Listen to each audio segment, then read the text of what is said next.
Hi hello welcome to another video. എൻ്റെ മറ്റൊരു വീഡിയോയിലേക്ക് എല്ലാവർക്കും സ്വാഗതം. ഇന്നത്തെ വീഡിയോയിൽ നമ്മൾ ഡിസ്കസ് ചെയ്യാൻ പോകുന്നത് നമ്മൾ സാധാരണ മലയാളത്തിൽ സംഭവിക്കാൻ പോകുന്ന, നടക്കാനിരിക്കുന്ന, വരാനിരിക്കുന്ന കാര്യങ്ങളെക്കുറിച്ച് പറയാറുണ്ട്. അതുപോലെ തന്നെ നമ്മൾ ഇംഗ്ലീഷിലും പറയാറുണ്ട് എന്നുള്ളതാണ്. ഞാൻ നാളെ USA പോകുന്നു, അടുത്ത ആഴ്ച ഞാൻ ഊട്ടിയിലേക്ക് പോകുന്നു, അവരെൻ്റെ വീട്ടിലേക്ക് വരാൻ പോകുന്നു എന്നൊക്കെ പറഞ്ഞിട്ട് നമ്മൾ നടക്കാൻ പോകുന്ന, ഞങ്ങളൊരു പുതിയ കാറ് വാങ്ങിക്കാൻ പോകുന്നു, പുതിയ വീട് വാങ്ങിക്കാൻ പോകുന്നു എന്നൊക്കെ പറഞ്ഞിട്ട് നടക്കാൻ പോകുന്ന കാര്യങ്ങളെക്കുറിച്ച് നമ്മൾ പറയാറുണ്ട്, സംസാരിക്കാറുണ്ട്, ഇംഗ്ലീഷിലും മലയാളത്തിലും. എന്നാൽ ഇംഗ്ലീഷിൽ ഈ കാര്യം പറയുകയാണെങ്കിൽ നമുക്ക് രണ്ട് രീതിയിൽ പറയാൻ പറ്റും എന്നുള്ളതാണ്. സാധാരണ നമ്മൾ രണ്ട് രീതിയിൽ പറയാറുണ്ട്. ഒന്ന് ഗോയിങ് ടു വെച്ചിട്ട് നമ്മൾ പറയും, അതുപോലെ തന്നെ എബൌട്ട് ടു വെച്ചിട്ട് നമ്മൾ പറയാറുണ്ട്. ഈ രണ്ട് രീതിയിൽ നമുക്ക് ഈ കാര്യങ്ങൾ പറയാൻ പറ്റുന്നതാണ്. ഗോയിങ് ടു വെച്ചിട്ട് പറയാൻ പറ്റും, അതുപോലെ തന്നെ എബൌട്ട് ടു വെച്ചിട്ടും പറയാൻ പറ്റും. ഗോയിങ് ടു വെച്ചിട്ട് ഈ കാര്യങ്ങൾ പറയുന്ന ഒരു രീതി നമ്മൾ മുമ്പൊരു വീഡിയോയിൽ ചെയ്തിട്ടുണ്ട്. ആ വീഡിയോയുടെ ലിങ്ക് ഞാൻ ഡിസ്ക്രിപ്ഷൻ ബോക്സിൽ കൊടുക്കാം. അപ്പോൾ അത് കാണാത്ത ആളുകൾ ആ വീഡിയോ ഒന്ന് കാണുക. ഓക്കെ, അപ്പോൾ നമ്മൾ പറഞ്ഞു ഈ ഗോയിങ് ടു അതുപോലെ തന്നെ എബൌട്ട് ടു, ഈ രണ്ട് വാക്കുകൾ തമ്മിലുള്ള ഡിഫറൻസ് എന്താണ്, അല്ലെങ്കിൽ എവിടെയാണ് ഈ രണ്ട് വാക്കുകൾ ഉപയോഗിക്കേണ്ടത് എന്നതിനെ കുറിച്ചാണ് നമ്മൾ ഇന്നത്തെ വീഡിയോയിൽ ഡിസ്കസ് ചെയ്യാൻ പോകുന്നത്. അപ്പോൾ നമുക്ക് വീഡിയോയിലേക്ക് പോകുന്നതിന് മുമ്പായി ഈ വീഡിയോ നിങ്ങൾ ഇപ്പം തന്നെ ഒന്ന് ലൈക്ക് ചെയ്യുക. നിങ്ങളുടെ അഭിപ്രായങ്ങളൊക്കെ നിങ്ങൾ കമൻറ്റ് ബോക്സിൽ രേഖപ്പെടുത്തുക. ആദ്യമായിട്ട് കാണുന്ന ആരെങ്കിലും ഉണ്ടെങ്കിൽ ചാനൽ ഒന്ന് സബ്സ്ക്രൈബ് ചെയ്യാൻ നിങ്ങൾ മറക്കരുത്. അപ്പോൾ നമുക്ക് ചെയ്യാം, വീഡിയോയിലേക്ക് പോവാം.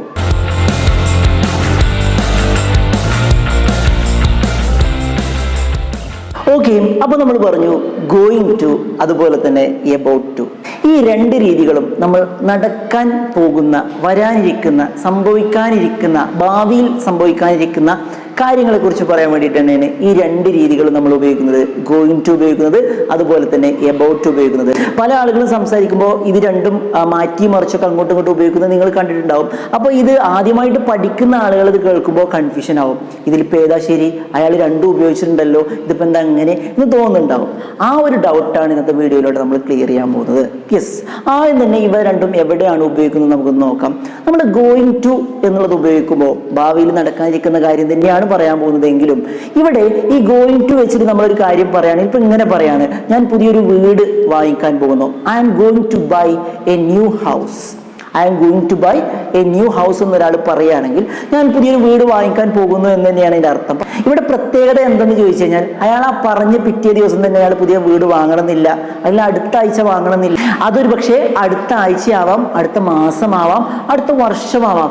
പ്രത്യേകിച്ച് ഒരു ടൈമൊന്നും പറയാതെ ഞങ്ങൾ പുതിയൊരു വീട് വാങ്ങിക്കാൻ പോകുന്നു എന്ന് പറയാണ്. കൃത്യമായൊരു ധാരണയൊന്നുമില്ല, എന്ന് വാങ്ങിക്കുന്നില്ല, അതിന് അഡ്വാൻസ് കൊടുക്കുകയൊന്നും ചെയ്തിട്ടില്ല, അതിനെക്കുറിച്ചൊരു പ്ലാൻ ഉണ്ട്, അത്ര മാത്രമേ ഉള്ളൂ.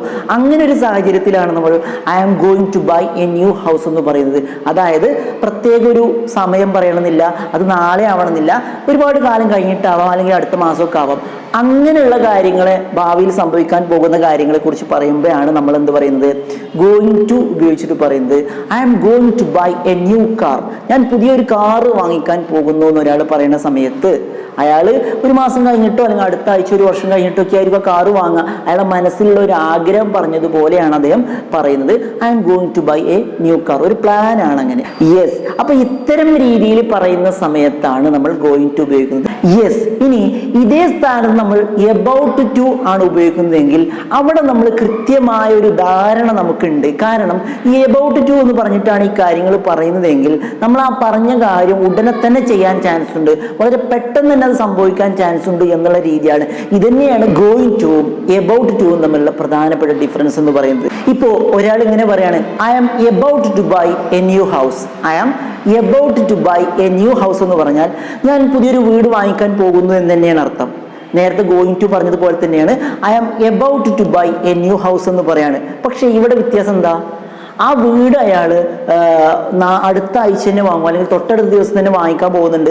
ഈ ഒരു കുറഞ്ഞ സമയത്തിനുള്ളിൽ തന്നെ ആ വീട് അയാൾ വാങ്ങിക്കാൻ പോകുന്നുണ്ട്.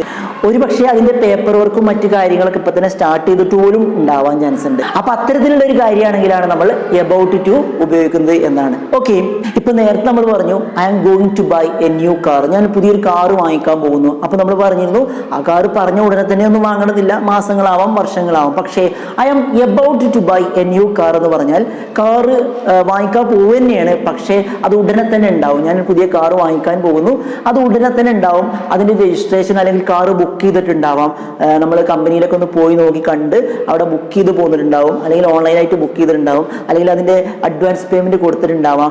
പെട്ടെന്ന് തന്നെ ആ കാർ വാങ്ങിക്കുന്നുള്ളത് ഉറപ്പാണ്. അങ്ങനെയുള്ള കാര്യത്തിലാണ് I am about to buy a new car എന്ന് പറയുന്നത്. ഇപ്പോൾ ഒരാൾ ഇങ്ങനെ പറയാണ്, I am going to UK, I am going to UK എന്ന് പറയാണ്. ഞാൻ UK പോകാൻ പോവുകയാണ്, ഞാൻ UK പോകാൻ പോവുകയാണ് എന്ന് പറഞ്ഞാൽ അദ്ദേഹം UK പോകാൻ നിൽക്കുന്നതാണ്. പക്ഷെ അത് നാളെ ആവണമെന്നില്ല, അടുത്ത ആഴ്ച ആവണമെന്നില്ല. നേരെ മറിച്ച് എബൌട്ട് ടു വെച്ചിട്ടാണ് ഈ കാര്യം പറയുന്നതെങ്കിലോ ഇങ്ങനെയാണ് പറയുന്നത്, I am about to go to UK, I am about to go to UK, ഞാൻ UK പോകാൻ പോവുകയാണെന്ന് പറഞ്ഞാൽ അദ്ദേഹം ഉടനെ തന്നെ പോകുന്നുണ്ട്. ഈ ആഴ്ച തന്നെ അല്ലെങ്കിൽ നാളെ 2 ദിവസത്തിനുള്ളിൽ തന്നെ അദ്ദേഹം പോകുന്നുണ്ട്. അതിന്റെ ടിക്കറ്റ് ഒക്കെ എടുത്ത് കാര്യങ്ങളൊക്കെ റെഡി ആയിട്ടാണ് അദ്ദേഹം നിൽക്കുന്നത് എന്ന രീതിയിലാണ്, ഉടനെ തന്നെ സംഭവിക്കുന്ന രീതിയിലാണ്. അതുകൊണ്ടാണ് അവിടെ എബൌട്ട് ടു ഉപയോഗിച്ചത്. ഓക്കെ, ഇപ്പൊ ഇങ്ങനെ പറയാണ്, നിങ്ങളുടെ സ്വപ്നങ്ങളെ യാഥാർത്ഥ്യമാക്കാൻ ഞങ്ങൾ ഒരുങ്ങുകയാണ്, നിങ്ങളുടെ സ്വപ്നങ്ങളെ യാഥാർത്ഥ്യമാക്കാൻ ഞങ്ങൾ ഒരുങ്ങുകയാണ്. അവിടെ നമുക്ക് ഗോയിങ് ടു ഉപയോഗിച്ചിട്ടും പറയാൻ പറ്റും, എബൌട്ട് ടു ഉപയോഗിച്ചിട്ടും പറയാൻ പറ്റും എന്നുള്ളതാണ്. എന്താ പറയുന്നത്, നിങ്ങളുടെ സ്വപ്നങ്ങളെ യാഥാർത്ഥ്യമാക്കാൻ ഞങ്ങൾ ഒരുങ്ങുകയാണ്, അതിനു വേണ്ടിയിട്ട് ഞങ്ങൾ തയ്യാറാവുകയാണ്, പോവുകയാണെന്നൊക്കെയുള്ള അർത്ഥമാണ്. അപ്പൊ ഇംഗ്ലീഷിലാണെങ്കിൽ ഇങ്ങനെയാണ് പറയുന്നത്. 2 രീതിയിൽ നമുക്ക് ഈ കാര്യം പറയാൻ പറ്റുന്നതാണ്. നമുക്കറിയാം 2 രീതിയിൽ ഈ കാര്യം പറയാൻ പറ്റുന്നതാണ്. We are going to make your dreams come true, we are going to make your dreams come true, നിങ്ങളുടെ സ്വപ്നങ്ങളെ യാഥാർത്ഥ്യമാക്കാൻ ഞങ്ങൾ ഒരുങ്ങുകയാണ്, അതിനുവേണ്ടി ഞങ്ങൾ പോവുകയാണ് എന്നാ പറഞ്ഞത്. ഇവിടെ ഗോയിങ് ടു ഉപയോഗിച്ചിട്ട് നമ്മളത് പറയുന്ന സാഹചര്യത്തിൽ അത്രയ്ക്ക് അങ്ങോട്ട് പെട്ടെന്നൊന്നും ഇത് പ്രതീക്ഷിക്കേണ്ട, കുറച്ച് കാലതാമസം പിടിക്കും എന്നുള്ള രീതിയിൽ തന്നെയാണ് പറയുന്നത്. എന്നാലും പതുക്കെയാണെങ്കിൽ ഞങ്ങൾ അത് യാഥാർത്ഥ്യമാക്കാൻ പോവുകയാണെന്നാ പറഞ്ഞത്. പക്ഷെ നമ്മളിവിടെ എബൌട്ട് ടു ഉപയോഗിച്ചിട്ടാണ് പറയുന്നെങ്കിലോ, we are about to make your dreams come true എന്ന് പറയാണ്.